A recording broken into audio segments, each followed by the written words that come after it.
yan, no, yung Forever Living products. And then, yan, ito yung ano, no, makikita nyo dito sa left side, yung mga advertisement na dadalhin po ng F8 browser para po magbigay ng payment sa company F8 browser. And then at the same time, lahat po ng mga members ay bibigyan ng komisyon, no, ng F8 browser company. So makikita nyo dito, yan, yung income po, tumataas na po, no.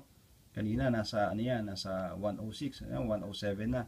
So every minute, no, may nadadagdag po diyan sa ano na yan, sa side na yan, para makita nyo kung magkano ng income habang nagbo-browse po tayo. So yun, at pa ba ibang business sa atin? Let's say okay, first Vita Plus, no, yung ibang mga direct selling company sa atin. Makita nyo po, First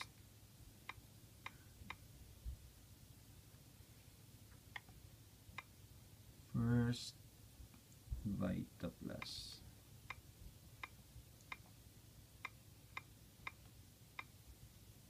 Okay, .net.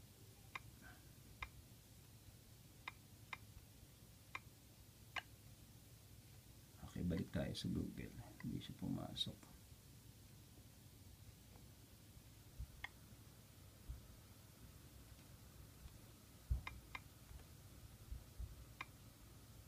Okay, first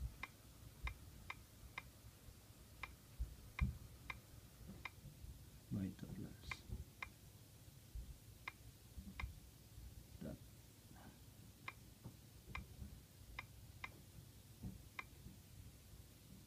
Yan. So yan po ang website naman ng ano, First Vita Plus, no? Yan yung may-ari ng company nila. So lahat po, no? Basta sabi ko nga po sa inyo, itong F8 browser, kung saan nyo po no, i-open lang po yung inyong account kung anong business meron kayo. So totally hindi conflict po sa ating business, no? So habang ginagamit yung F8 browser, kumikita tayo, no? Dahil nag-advertise tayo ng mga company na magpapa-advertise po sa F8 browser. So ano pa po ba? Ngayon, ang plano po by next year, no? Yung TV box, no? Dahil balita ko sa atin sa Philippines ay ano na po, no? Hindi na magagamit yung mga analog TV. So kailangan lahat mga digital TV na po. So iyan po yung TV box ng ano, ng F8, no, na Android din po, na magagamit nyo lang po yan kung meron kayong digital TV.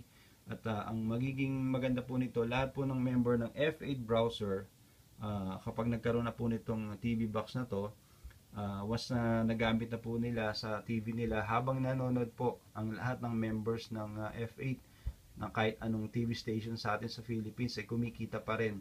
So bukod po dun sa pag-browse, at the same time, pag meron na po tayo nitong TV box, nanonood ka buong araw or half a day, no? Kumikita po tayo habang nanonood. Saan na po kayo, di ba? Totally very unique po itong concept ng F8 browser or F8 mobile net company, no? So ang para mas maunawaan niyo to, paano ba yung TV box na yan, kasi dito po sa Japan, ang ginagamit po namin dito yung Apple TV, no? Pakita po sa inyo. Yan, ito po yung ginagamit namin dito. Yan, Apple TV. Ito, no, naka-connecta rin yan sa internet, no?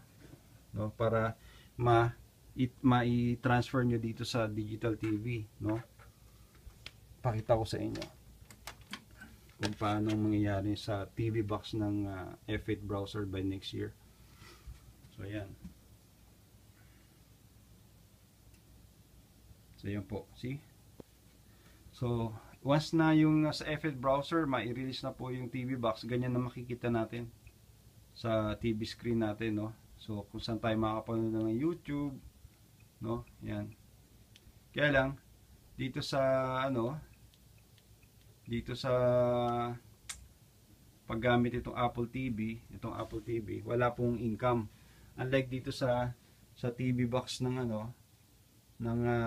F8 browser, pag ginamit nyo yan, meron tayong kikitain habang nanonood, no? Pero dito sa itong Apple TV, wala po.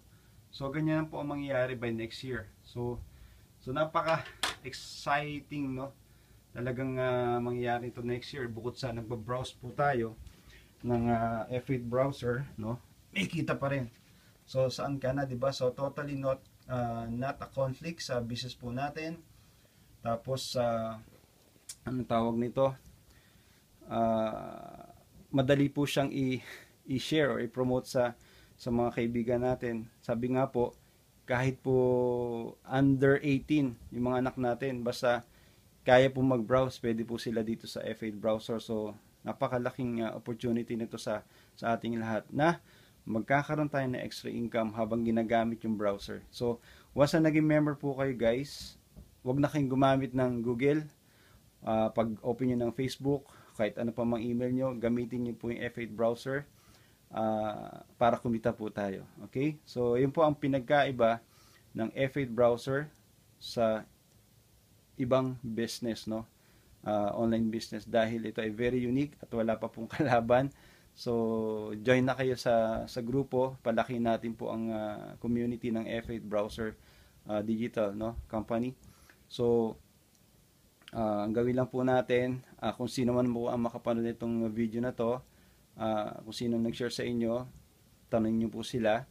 And then dito po sa ilalim po meron po akong link, no, na nilagay. Tingnan niyo po doon yung 13-minute video kung paano ang sistema nitong F8 browser para mas maliwanagan niyo po ang flow, no, ng sistema ng F8 browser kung paano talaga kikita. Okay? So maraming salamat po for viewing. God bless po. Bye-bye.